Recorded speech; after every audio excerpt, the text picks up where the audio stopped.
I'm not a prophet, but sometimes I have prophetic dreams, like the one where I was at a garden party.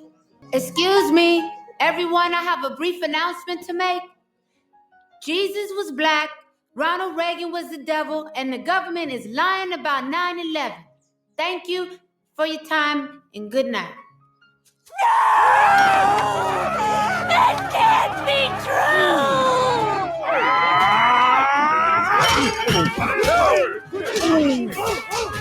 Unhand me!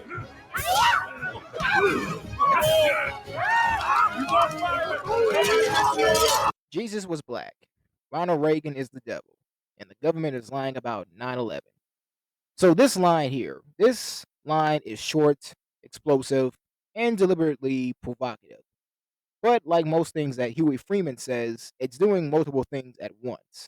Everything with a mixture of satire, political critique, historical revision, cultural rebellion, and philosophical confrontation. So, first things first, why does this line here exist?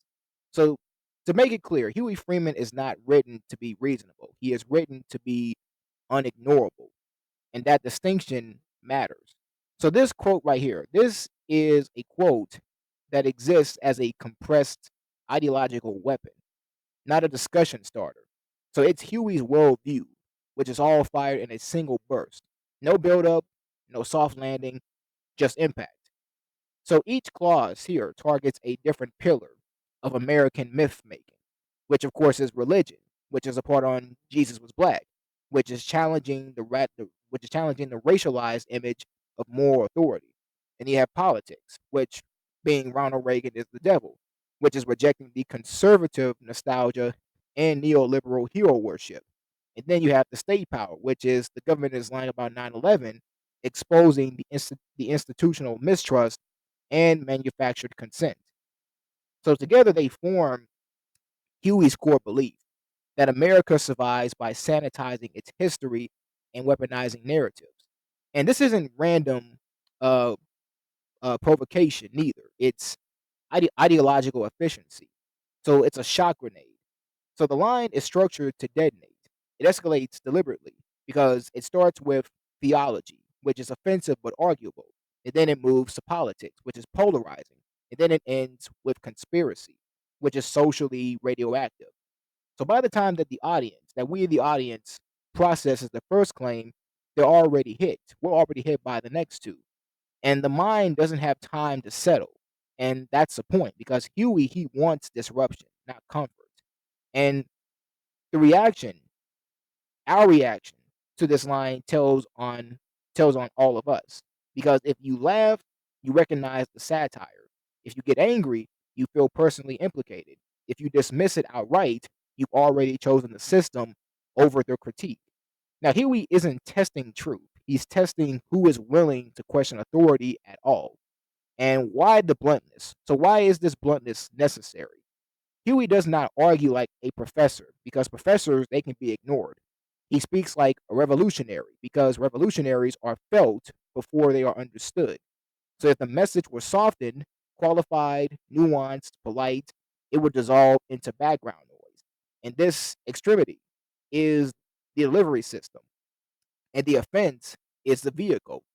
Now, this is Huey's philosophy compressed into one sentence that truth is not meant to be palatable, it is meant to be disruptive. So let's start off with the first point that Huey had made.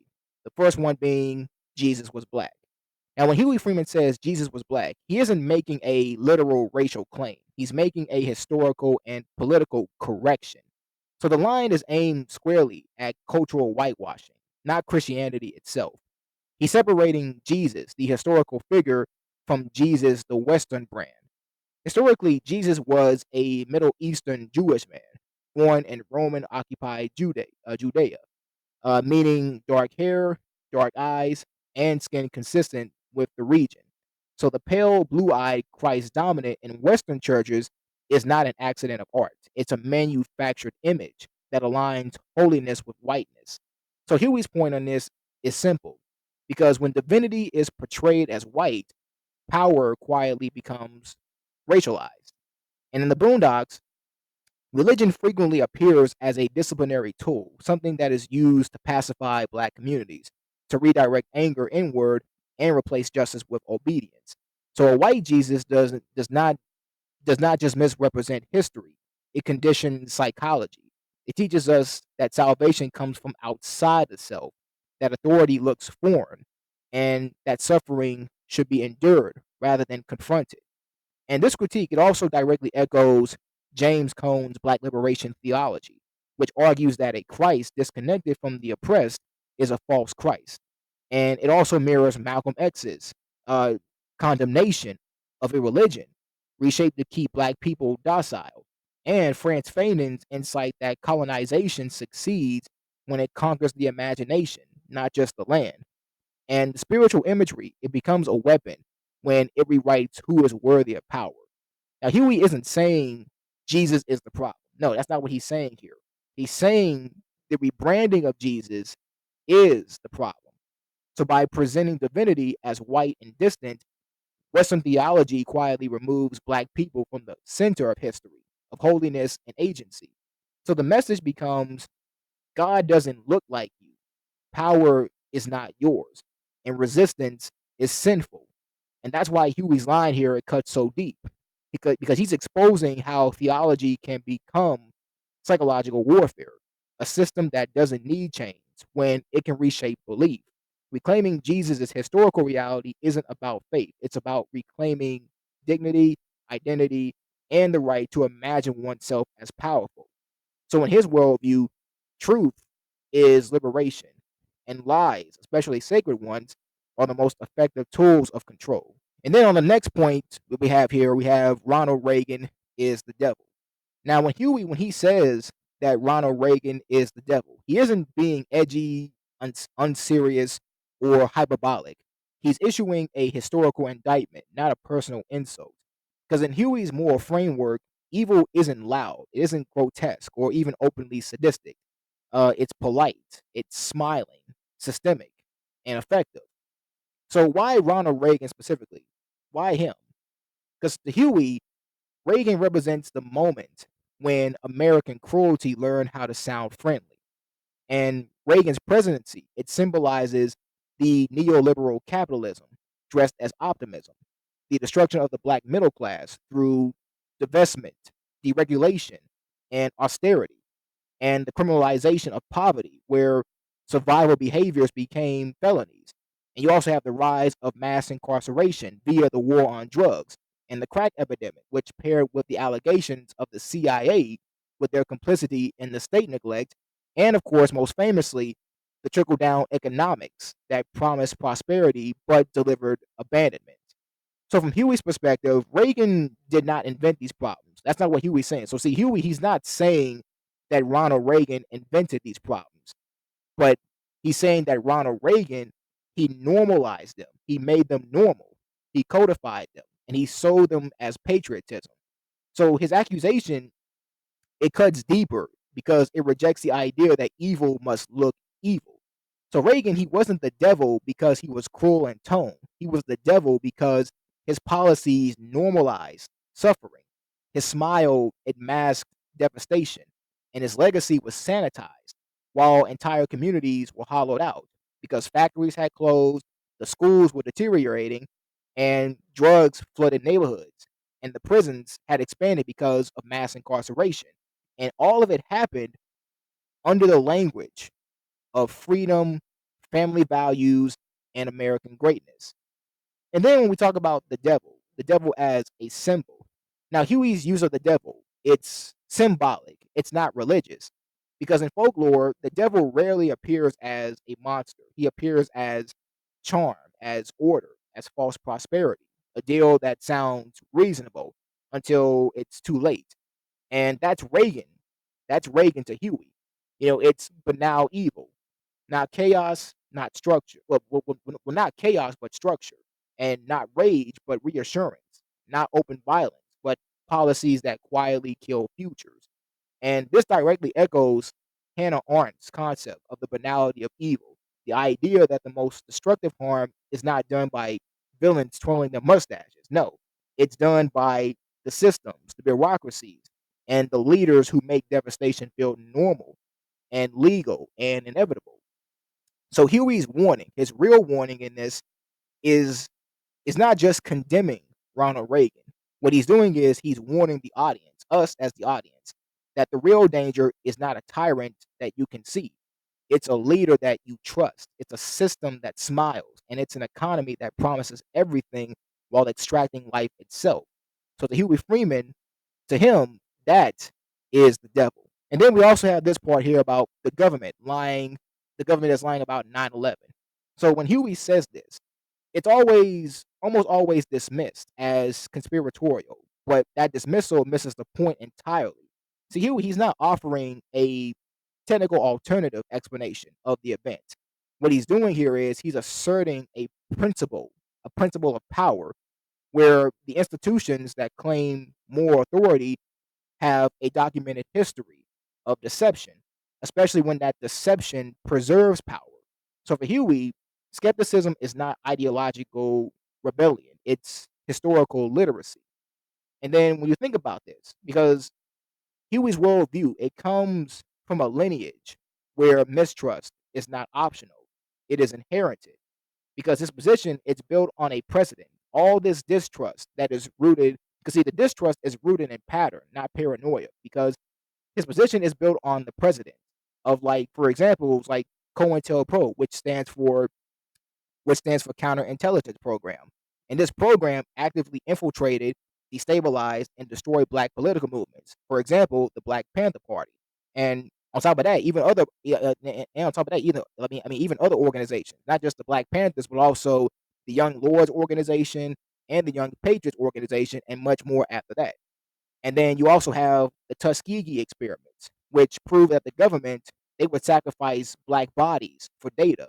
And then the Black Panther leaders, who were all surveilled, they were framed and they were imprisoned and they were also assassinated, with Fred Hampton being a prime example of his assassination that occurred in December in 1969, when the police had had came into his apartment and ambushed him and shot him 100 times. Where also at the same time, his wife, who was pregnant with their child as well also. And then you also have Martin Luther King, who was now sanitized as a national hero. He was monitored and he was psychologically attacked. And then you also have the Vietnam War, which overall was justified through deliberate misinformation. And also the Iraq's WMDs, weapons of mass destruction, were fabricated to manufacture the consent for war. Now Huey isn't so Huey, he's not saying that something feels off. What he's saying is that this has happened before, repeatedly. To trust the state uncritically, in his mind, it's not innocence, it's historical amnesia. And this line is also less about the specifics of September 11th, and it's more about what followed after that. Because it's really what followed was how the media narratives narrow the acceptable questions, and how patriotism becomes a weapon, framing dissent as betrayal, and how fear is used to justify surveillance, war, and silence. And this is where Huey, he aligns with thinkers like Noam Chomsky and Franz Fanon, where power does not only control through force, but through storytelling. Because once the narrative is fixed, then questioning it becomes socially dangerous. So Huey, he believes in that. He believes in skepticism. He believes that skepticism is not destructive, that it's protective. Because in a system where the truth is often filtered through political interest, asking questions becomes an act of survival, especially for communities that are historically targeted, that they're lied to, and they're erased. So Huey is not anti-truth. He's anti-blind trust. And that distinction is everything. And when he says that the government is lying about 9/11, he's not asking you to believe a theory. He's asking you to remember a pattern. That's what he's asking you to remember. Not believing a theory, but asking you to remember a pattern. Because in the Boondocks, this line functions as a warning. Because if you do not interrogate power, then power will write your reality for you. So to Huey Freeman, doubt is not rebellion, it's discipline. And also we have Why? So why is all this? Like, why all of this? Like, why is it all in one sentence? And this is very, very important. So his line, all of this, everything but Jesus was black, Reagan is the devil, and the government lying about 9/11. See, it's not a list. It's not a list that he has all put down in bullet points. It's a single sentence because Huey is exposing a single system. See, most people try to debate these claims one by one. Was Jesus really black? Was Reagan really that bad? Is the government really lying? Huey, he refuses that framing. He compresses them into one breath because separating them is how power survives. Because think about it. Huey, he understands something that most political discourse avoids, that authority never operates in silos. Because religion provides moral legitimacy. Politics provides enforcement. History provides justification. And when Jesus is whitewashed, it's not about theology. It's about who gets to be associated with divinity. And then when Reagan, he's elevated, it's not nostalgia. It's about sanitizing power and erasing harm. And then when 9/11 narratives are controlled, it's not security. It's about permission for endless authority. So different arenas, but same machinery. And Huey, he's not ranting either. Like, he's not ranting. He's diagnosing. Because by stacking these claims together, he's saying that if the system lied here, if the system lied here and here and here and here and here and here and here, then why would it suddenly tell the truth there? And this right here, this is systems thinking, not conspiracy. And systems thinking is not outrage culture. What he's doing is he's pointing to pattern recognition. Who defines truth? Who benefits from the accepted story? Who is disciplined for questioning it? Because you cannot fix religious distortion while ignoring political myth making. You cannot critique the government secrecy while worshiping its icons. The fact is, the lies reinforce each other. And the real threat, the real threat that Huey Freeman, the real threat that he represents is that he is dangerous. He's dangerous not because he's angry, but he's dangerous because he connects the dots. He connects the dots, seeing that power can survive accusations. It cannot survive coherence. And that's why that line has no pause. That's why it sounds like chaos to people who think in fragments. And that's why Huey Freeman does not argue within the system. He exposes the system itself. I mean, everything we see is a false reality. It's like Big Brother, The Matrix, whatever you want to call it. While we're watching each other, they're watching us all the time. Obi-Wan Kenobi said, "Your eyes can deceive you. Don't trust them." It seems to be getting harder, distinguishing reality from the illusions people make for us, or from the ones we make for ourselves. I don't know. Maybe that's part of the plan, to make me think I'm crazy. It's working. And also another thing, the line is not designed to persuade. It's designed to pronounce. And that's what makes Huey a prophet rather than a pundit. So when it comes to Huey as like that anti-American prophet archetype, you think about it this way because like Jeremiah writes, Huey speaks from a position of moral isolation. See, Jeremiah, he wasn't trying to win public favor. He was warning a society already committed to its own destruction. And Huey, he functions the same way. His America is already spiritually bankrupt. His words are not an argument, but it's a diagnosis. And prophets, they don't ask if people will listen. They warn because they won't. And he also mirrors Malcolm X because especially in Malcolm's later years, and not the Malcolm of conversion speeches, but the Malcolm who accepted being labeled dangerous and unreasonable. So Huey's refusal to soften his message reflects Malcolm's belief that clarity is more important than comfort. And Huey, he does not dilute truth for accessibility. He sharpens it until it cuts. So the lineage, it continues with George Jackson and Assata Shakur, figures who are criminalized not simply for their actions, but for their analysis. So Huey, like them, understands that systems survive by controlling narratives. And his statement, it collapses the sacred myths of religion, patriotism, and national innocence, all into a single act of heresy. And that's why it provokes outrage rather than debate. Because when prophets expose structure, not just behavior, they are treated as threats. And this is where the mad prophet trope becomes essential. Society labels Huey insane because acknowledging his clarity will require accountability. So calling the prophet crazy is very easier than admitting that he might be right. So the madness is not Huey's, it's the cultural defense mechanism that's responding to him. Most importantly, Huey doesn't care about being right now. No, prophets never do. They care about whether the truth survives time.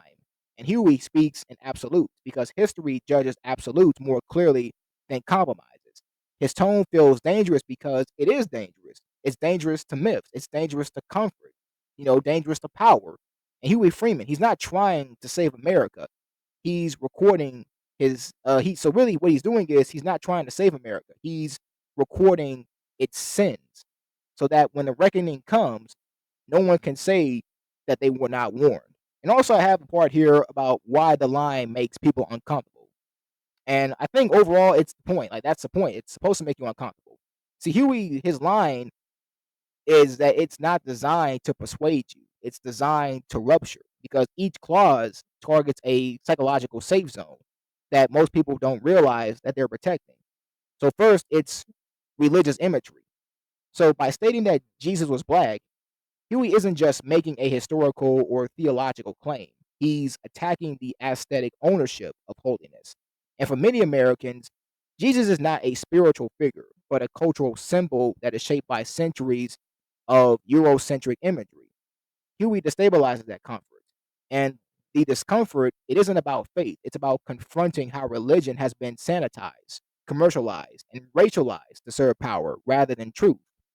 Secondly, it's political nostalgia. See, calling Ronald Reagan, calling him the devil, it violates the unspoken rule that certain leaders are immune from more reassessment. So Reagan represents he represents an era where people romanticize prosperity, strength, and simpler times, as they put it. But Huey, he rejects that myth, and he rejects it outright. He reframes Reagan not as a grandfatherly icon, but as a symbol of systemic harm, mass incarceration, economic abandonment, and the expansion of state violence. And the anger this produces is not disagreement, it's the pain of watching a comforting lie collapse. And third, it's the trust in institutions. So the government lying about 9/11, it strikes at the deepest taboo because questioning the moral legitimacy of the state during a moment of collective trauma. So Huey, he isn't offering a conspiracy, he's exposing a reflex. People are taught that skepticism equals disrespect, especially when grief is involved. And Huey, he breaks that conditioning. He forces the listener to ask whether trust has been earned or merely inherited. And what makes the line so powerful is that it denies neutrality. If you laugh, it's because humor is your defense mechanism. If you're angry, it's because something that you rely on has been touched. And if you agree, it's because you felt this fracture before and finally heard it named. And that reaction is the best. See, Huey, he's not asking for permission to speak. He's not debating. He's diagnosing denial and letting the discomfort, do the teaching for him. And that's why the line still stands. Not because it's shocking, but because it's accurate in a way that people are not ready to admit. And on top of that, the line itself. So this is right here is what I would say is the Boondocks' real genius. The real genius is here because this line is quintessential, the brilliance of the Boondocks here. Because Aaron Magruder, he crafts Huey not as a figure that's meant to placate, but to provoke. And it works. The quote works on multiple levels because, for one, it's exaggerated, but it's grounded. Now, Huey's claims are hyperbolic, yet each statement it carries historical and cultural weight. That Black liberation theology often emphasizes Jesus as a figure of oppressed peoples, giving resonance to Huey's assertion. And critiques of Reagan's policies in the aftermath of 9/11, they tap into the real world controversies, making the exaggeration feel pointed rather than absurd. And then secondly, it's radical but historically informed. Huey channels the radical consciousness, connecting systemic oppression, the government deceit, and historical revisionism into one sharp, provocative line. And the audience, they can recognize the kernels of truth, even if they bristle at the delivery. And third, it's funny but deadly serious. Now the humor softens the initial shock, but the underlying critique of politics, of race, and power structures, it hits hard because this tension is Magruder's signature, where comedy becomes a lens for unflinching social commentary.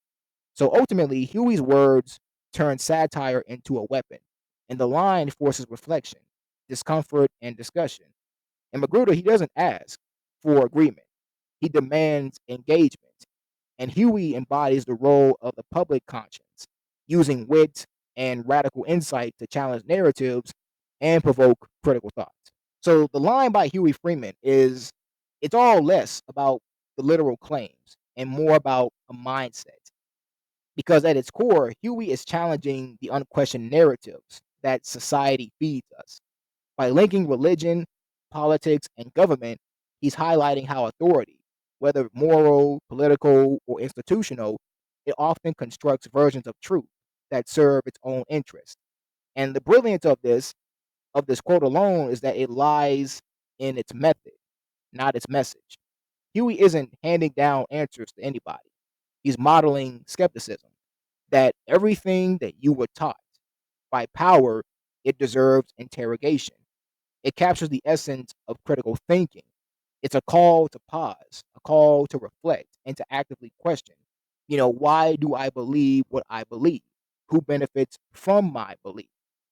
And his assertion is not comfortable because real examination often unsettles the status quo. So by saying, stop accepting the answers that you were given, he refuses the passive obedience and encourages independent thought. And this refusal to offer comfort or a neat conclusion is why the line endures so much. It resonates not because it's scandalous, but because it plants a seed. Because knowledge without questioning is incomplete. So to put it in short, the quote is a manifesto of intellectual independence. Huey embodies the idea that wisdom, it begins not with answers, but with the courage to question them. Ow!